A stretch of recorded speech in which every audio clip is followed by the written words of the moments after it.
Bonsoir à tous et à toutes. Le président de la République, chef de l'État, Mohamed Bazoum, a quitté Niamey ce dimanche 15 mai 2022 à destination d'Abu Dhabi, où il prendra part à la cérémonie de présentation de condoléances suite au décès du président des Émirats Arabes Unis. Le chef de l'État est accompagné dans ce déplacement de Hassoumi Massoudou, ministre d'État, ministre des Affaires étrangères et de la coopération, et de Daouda Djibo Takoubo, directeur de cabinet adjoint du président de la République.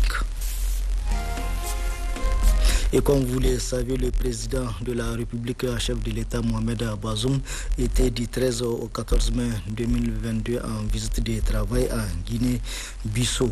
À l'occasion, le président de la République a rencontré la diaspora nigérienne vivant en Guinée-Bissau. Mohamed Bazoum les a entretenus sur la vie de la nation et les conditions de leur séjour dans ce pays frère. Salamat Oumar Maïga et Mohamedou Adam pour le compte rendu.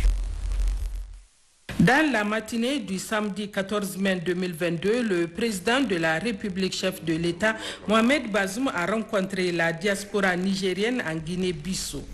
Nos compatriotes, plus de 300 000 personnes, vivent en parfaite symbiose avec la population bissau-guinéenne.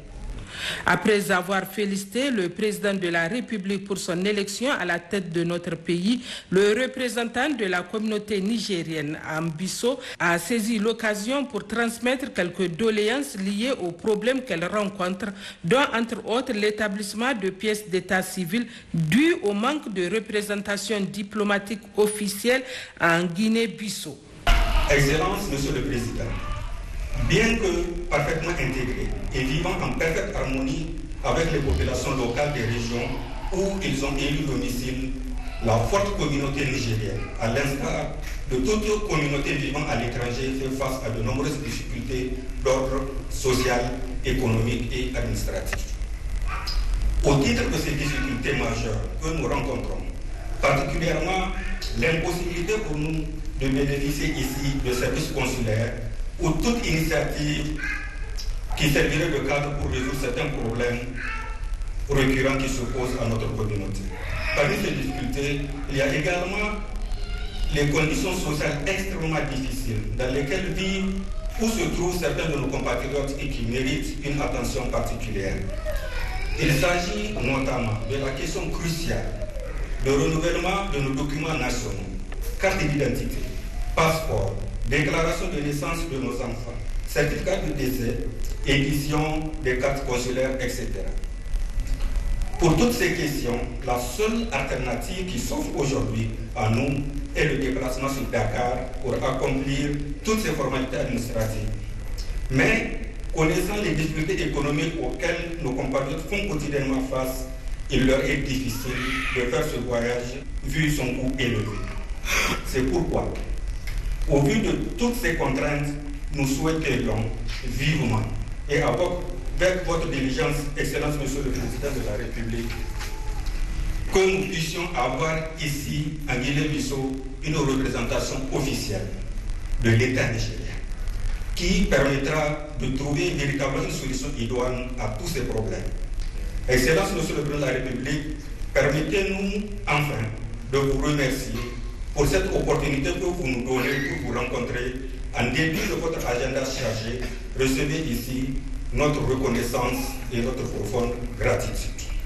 C'est le lieu pour nous de vous réitérer notre total engagement à vous accompagner sans relâche dans la noble et exaltante mission que vous a assignée le peuple nigérien. Veuillez agréer, Excellence Monsieur le Président de la République, les assurances de notre très haute considération. Vive le Président Bazoum, vive le peuple nigérien. Plusieurs participants ont pris la parole pour féliciter le président de la République pour les multiples actions menées au profit des populations nigériennes pour saluer la qualité d'homme d'État du président Mohamed Bazoum.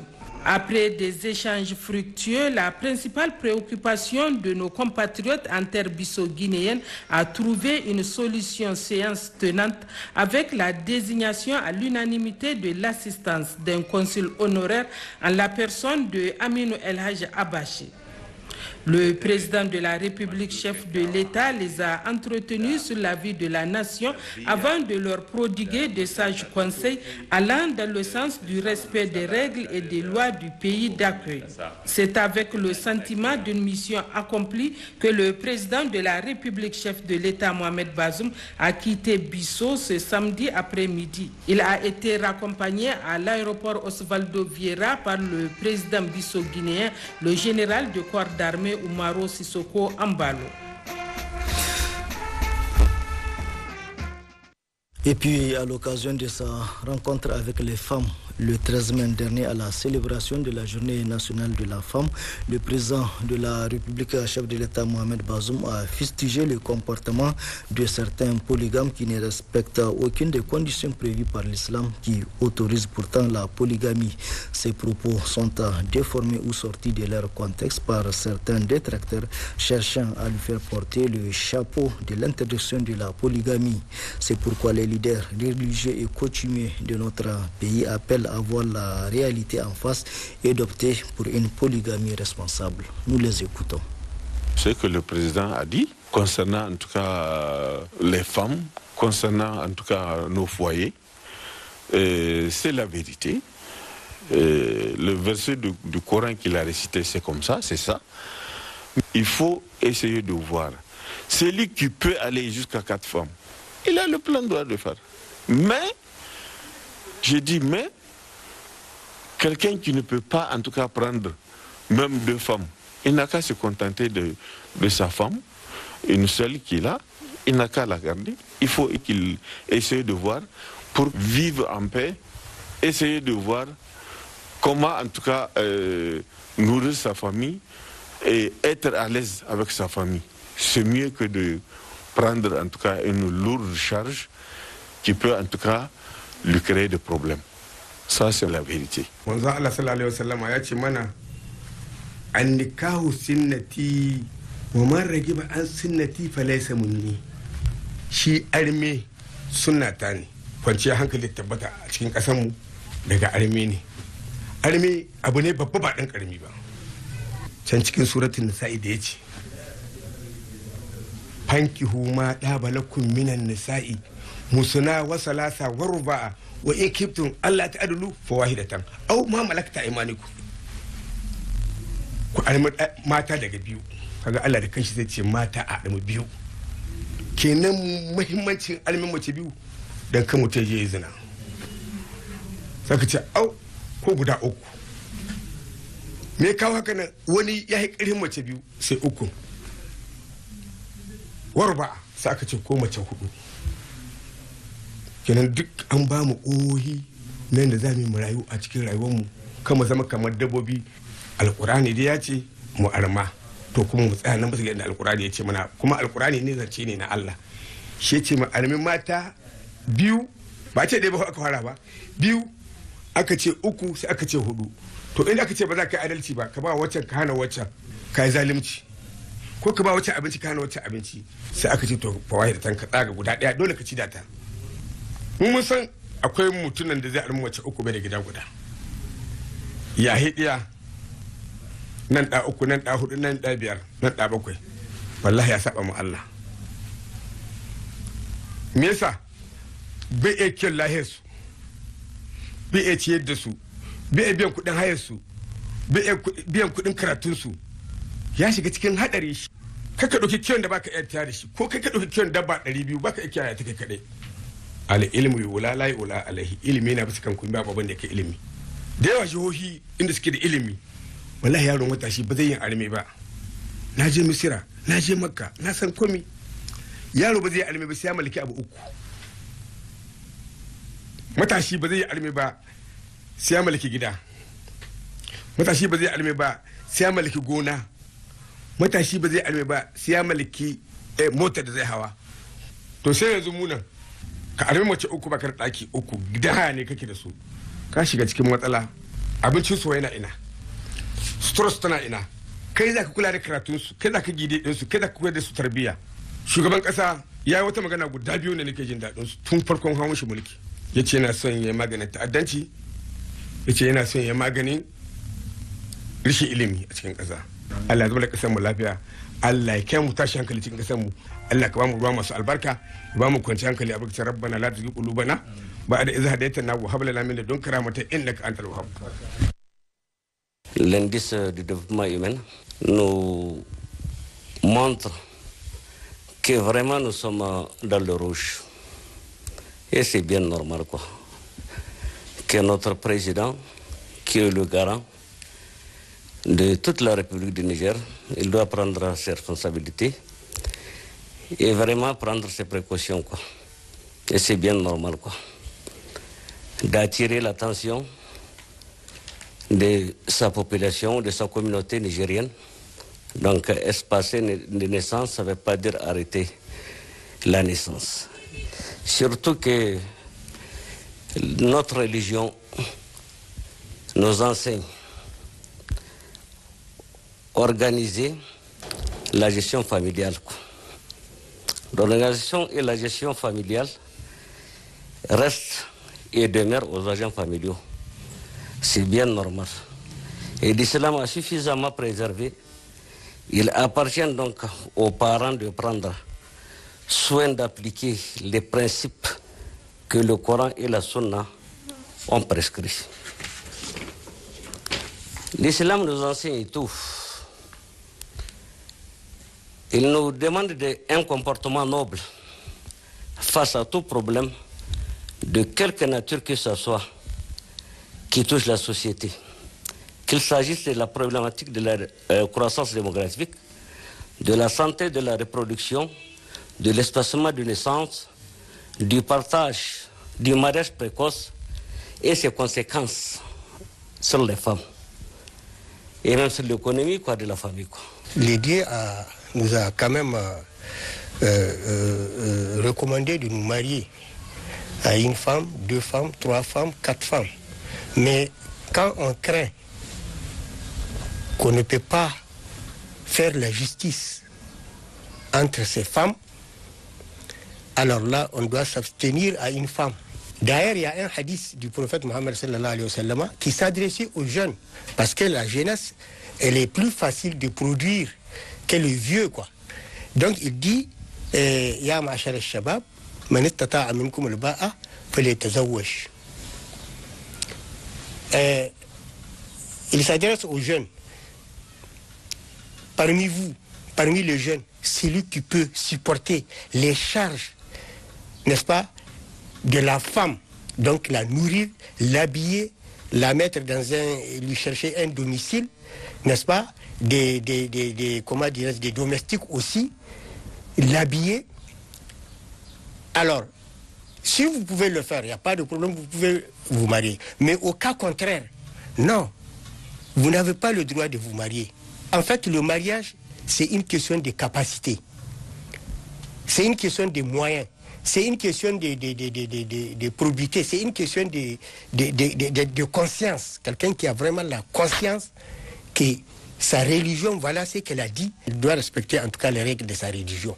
Et en aucun cas, en islam, où on a dit quelqu'un qui n'a rien va aller se marier, 1 jour, 2 jours, 3 jours, il divorce, il donne des enfants, et il va ailleurs aussi, il se remarie encore. Ça là, ce n'est pas vraiment de l'islam. Les gens ont beaucoup de connaissances, les gens ont beaucoup de choses dans la tête. Ils pouvaient très bien faire beaucoup de choses, mais ça ne suffit pas. Le fait de dire ne suffit pas. Il faut vraiment prendre des décisions, en tout cas des règles. Il faut des décideurs qui doivent décider. Et je pense que si on le fait, ça, c'est une problématique qui est en train d'être posée. Si réellement on veut améliorer les choses, alors on doit faire des assemblées, on va réunir les leaders religieux et on va essayer, en tout cas, de cadrer le débat et tracer, en tout cas, des règles pour que vraiment chacun vit selon, n'est-ce pas, ce qui est prescrit par notre religion. C'est-à-dire que le Coran et la sunnah du prophète Mohammed sallallahu alayhi wa sallam.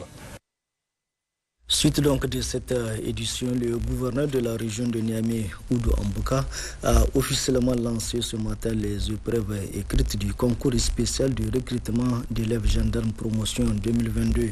Pour le compte de la région de Niamey, ce sont 2865 candidats, dont 229 filles réparties dans 2 centres qui participent à ce concours qui vise à rehausser les effectifs dans le rang de la gendarmerie nationale du Niger. Le compte rendu de Hassimi Abdoulaye et Tijani Ibrahim.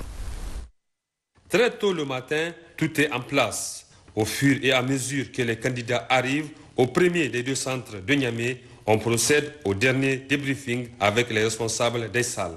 Tout est contrôlé avec rigueur à ces épreuves écrites du concours spécial de recrutement d'élèves gendarmes promotion 2021. Les concours pour le recrutement spécial 2021 d'élèves gendarmes se déroulent très bien. Normalement, je vous l'ai dit. Alors, il y a au total 2865 candidats, dont 229 filles réparties sur 2 centres en raison de l'effectif, donc du volume de candidats. Le premier centre, c'est celui sur lequel on est, et le second, c'est le CEG 14. Ce conseil, c'est d'abord de savoir que c'est le mérite qui fait gagner, que certaines velléités sont révolues à jamais. Il faut compter sur ses propres efforts. À 8h00, le gouverneur de la région de Niamey, Oudou Ambouka, arrive au CG25 et 5 minutes plus tard lance officiellement le début des épreuves après avoir bien entendu prodigué de sages conseils aux candidats. De par le visage très radieux de ces candidats, nous comprenons l'engagement aujourd'hui de la jeunesse nigérienne. Je crois qu'ils ont très bien compris, au regard du contexte sécuritaire qu'on vit et la vision du président de la République, qui est celle de rehausser les effectifs des éléments de défense et de sécurité, doter ces corps d'équipements et de moyens conséquents. Nous encourageons alors tous les acteurs à aller de l'avant. Nous sommes sur la bonne voie. Ce concours d'une journée à travers les épreuves de mathématiques et de français permettra à la gendarmerie nationale du Niger de regonfler ses effectifs dans l'optique des multiples missions de protection des populations et de sécurisation du territoire national. Un processus qui s'est également déroulé dans toutes les régions du Niger. Bonne chance donc aux candidats. Ouverture hier à Ilela, c'est dans la région de Tawa, des assises d'un forum sur la paix, la sécurité et la coexistence pacifique au niveau du canton. C'est le secrétaire général de la région de Tawa qui a présidé l'ouverture du forum. Voyons les explications de Hamsatou Aboubakar et Mahamadou Agoumou. La sécurité et la coexistence pacifique, c'est la thématique retenue par les populations du canton d'Ilela, réunis autour de leur chef pour faire face aux nombreuses attaques à main armée et autres banditismes dont elles sont victimes ces dernières années. Ainsi, après la Fatia, suivi du mot de bienvenue du maire de la commune urbaine de Lela, les interventions du chef de canton Yacoub Habibou Oumani et du président de l'association des chefs traditionnels de la région, El Hadj Adou Moussa, l'honneur est revenu aux représentants de l'ONG VE Niger pour soutenir l'objectif visé à travers ce forum. Véritable cadre de brassage et d'échange et qui, dit-il, permettra aux participants de dégager des solutions idoines pour une paix durable au Niger. Autre intervention, ce sont celles des préfets d'Ilela et Bagaroua qui ont brossé la situation sécuritaire au niveau de leur entité administrative. Dans son allocution d'ouverture, le secrétaire général de la région, Harouna Sakale, a salué et encouragé cette initiative car, a-t-il poursuivi, les questions de sécurité constituent une priorité majeure des plus hautes autorités du pays. Un débat fut ensuite ouvert, débat ayant permis aux participants de prendre la parole pour soit poser les problèmes auxquels ils sont confrontés ou proposer des solutions leur permettant de juguler le fléau. À l'issue des assises du forum, des recommandations ont été formulées, dont voici quelques-unes. La sécurisation des ressources partagées, couloirs de passage des animaux, aires de pâturage et de repos. La sensibilisation des jeunes à travers les leaders religieux sur le plan religieux afin d'éviter d'être des réservoirs pour les gangs. La HACP doit élargir son appui des CDS pour atténuer le niveau d'insécurité à l'échelle nationale. La synergie d'action entre les chefs de canton, les FDS et les représentants de l'État. Renforcer le contrôle des trafics des carburants au sein du canton afin de définir la destination. Renforcer la présence des FDS tout au long des frontières maliennes et nigérianes. Les religieux ont pris l'engagement de faire des prières collectives pour la paix au Niger. Renforcer la confiance entre les FDS et les populations à travers les informations sur les personnes suspectes. Transmission des informations de la part des populations à temps pour une éventuelle poursuite des FDS et traitement. En clôturant les travaux, Harouna Sekele a tenu à remercier tous ceux qui ont répondu présents à cette rencontre et la haute autorité.